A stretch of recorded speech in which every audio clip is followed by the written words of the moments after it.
week.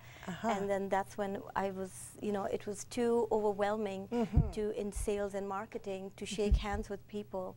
And the moment I would touch them or look at them, I would be able to get visions of what was happening in their lives, or need to warn them, and you just couldn't do that. You couldn't do it. So that's the reason I was like, okay, this is it. I have to quit. So you're clairsentient and sort of, I would say, it's a sort of a field of psychometry, to touch things and be able to pick up the vibrations. Yes. So did you know when you were working that, I mean, you've been doing that since you were very little. Very little. I was aware of that. I was. And I would try to block it and not let it affect me.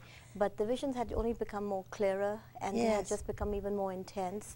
And because of the intensity, it was hard for me to function without having to blurt out or tell that person what was going on. What was going on. You know, like, hey, get your prostate checked, or you know, you just you go up and tell someone that. Now, was anyone ever open to that though, so that you could do it, or because there are a lot of people in business that, you know, feel like they can't share at all. Back in the 80s, it wasn't so. No. You know, especially out here. Even back home, they were a bit more because they accepted it more. Out here in this country, they weren't. You know, so it was very rare that I would mention anything to a total stranger that I just met. That, oh, I just shook your hand, and by the way, you know, the back tooth has a well, you know, root canal situation. I had some. We've got a little bit more about art, but it's kind of fun to wind it in. I got some things about a couple people many years ago, and actually it was something about their demise and their death. And I was much younger, and I didn't know what to do, and it wasn't a situation where I felt I could go and just tell them. And then years later, it happened. And so I always felt a little bit, you know, unsure. It was kind of a dilemma. Do you go and tell someone and they think you're crazy? Just like you got visions of Katrina, I believe. Or do you, or what, you know? So the next one, I knew he wouldn't listen, so I wrote a note. I was a little coward. Stuck it in there. I gave the name of people and all, because I thought, well, that would be the only way, you know, that you could inform the person. So how did you deal with that? If you had visions and then you couldn't say anything and you saw them? Many times, if it was for people that I had met a couple of times, or they knew me slightly in the business area, then I would just kind of mention it, like, you know, hey, when was the last time you went to the doctor, you know, and kind of bring it up in that way if it was a medical situation, you know. Or they didn't go, well, why? Would you think? Yeah, it would be kind of woven into a conversation or something, and I just take that cue and you know, give a state, you know, make a recommendation at that time. Because many times when I would see people having or developing cancer, for example, and you know that early detection is the key for curing it or treating it, it was such a big, heavy responsibility that, you know, you needed to let the person know that, you know, you've got something that's just starting, and go check it out. Wow, what a, so I can see where you eventually decided to just do it. Exactly. Where people come to you and you it was too overwhelming. It was too overwhelming, and so it just was not possible for me to continue. I stopped shaking hands. I would do namaste. Then I stopped looking at people's eyes, because the moment I'd look at their eyes, I would be seeing stuff again. And it just wouldn't make sense, because, you know, when you make contact with the person, automatically you look at the person's eyes and you shake their hand. Look, well, hello there. So good to see you.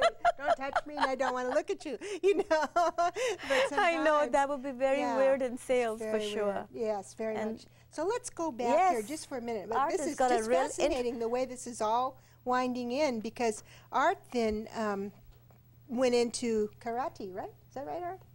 Karate. After that, after he's in real estate, which he still has his license now here in Santa Barbara, so give him a little plug for that. And then he moved to Arizona and met Karate Grandmaster R.A. Trias, I hope I said that right, and trained under him for 15 years. Oh, wow. Yeah. Don't mess with him in a dark alley. No. He can just take one finger and, you know, do his magic with us. We've all done this. And he'd already trained before that in Washington, D.C. in Grandmaster Gosai Yamaguchi style of Gojo. Is that right? Gojo? All right. For over 2 years, and competed and judged in many tournaments until he was 65 years old. Fabulous. And he doesn't look that he's 65 now. Oh, I know. You wow, know? He's going to take a bow. What a wonderful life. How interesting. It's wonderful. Then he's been here with his wife since 1989, and they moved here to Santa Barbara. And he wanted to end this by saying how much he loves dogs, German Shepherds. Oh, and I have 4 dogs. Loves to train and breed and show them, and he's very, very close to them, and they provide a lot of comfort and love. Oh, how lovely. And you have dogs, that's right. I remember the last time I talked to you, you just got them. Now, tell us a little bit about your dogs. I know your 2 daughters came with you last time. Yes, they did. Are they spiritual dogs?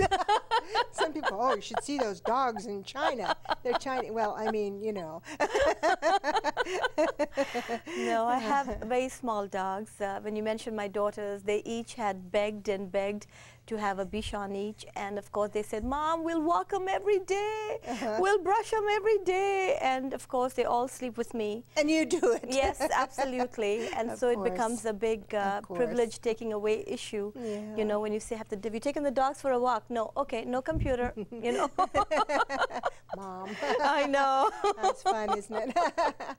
And I have a little Yorkie who's just turned 3. And he's the love of my life, and he gave me a scare last year. He had a liver shunt, so he needed surgery, but he's come out of it. Now, do you feel that we have this connection? I mean, we talked last time about everything being connected. Yes. From the stars and the universe down to, you know, the little animals or whatever. So what type of connection, if any, do you feel? Because I felt a lot of those with my cat. Yeah. The cats are different, of course. Sure, they are. Their personality is different, and it's a karmic cycle that they're going through. It's totally different, you know. So do you feel that we're helping them, or they help us, or how does it interact? Because a lot of people have strong awareness. Yes. It's an interaction. It's an interaction, and as much as we help them by giving them a home, sharing our love, and you know, everything that we have to share with them, they bring into our life such a wonderful sense of being and of joy. Yes. And especially dogs. I mean, they're just for the moment. Everything is for the moment. You know, they just light up when you come home. I mean, even if your teenagers don't even bother to get up and give you a hug, and they just go, hi, Mom. Yeah. I know my 4 dogs are jumping for joy. I know. You know? I know. They have no backlog of anything. They're Nothing. just there. So do you think that or do you do psychic work with animals? Do you see animals in spirit? Do you believe that? Yes, or absolutely. You do. Animals have shown themselves to me in various readings in their spirit, you know, in the spirit form.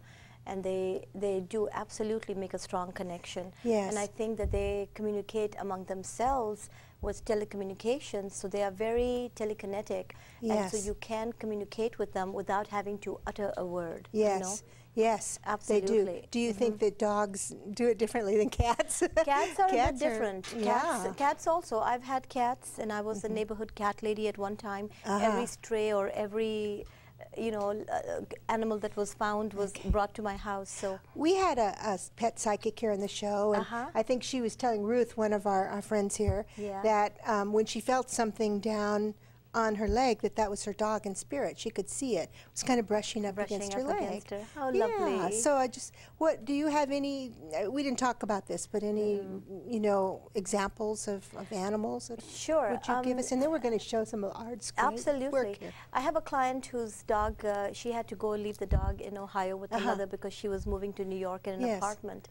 And when I was talking to her, I asked her, I said, how is, you know, your doggy doing? She goes, why do you ask? I said, well, she doesn't have much time left. And she goes, no, she's only 7 years old. She's healthy as a little girl, and she's living with my mom on the farm. And I said, well, you need to check on her. And it was, I could see the dog like in front of my eyes, and was giving me messages what was wrong with it. And it had cancer. And so she took her to the vet and, you know, tried to get the treatment. But a few months later, the dog did pass away. And then I kept seeing the dog in her house, and she was very worried in her mother's house. And so she was worried that the dog wouldn't understand where she was. So then I spoke to the spirit of the dog and, you know, told her where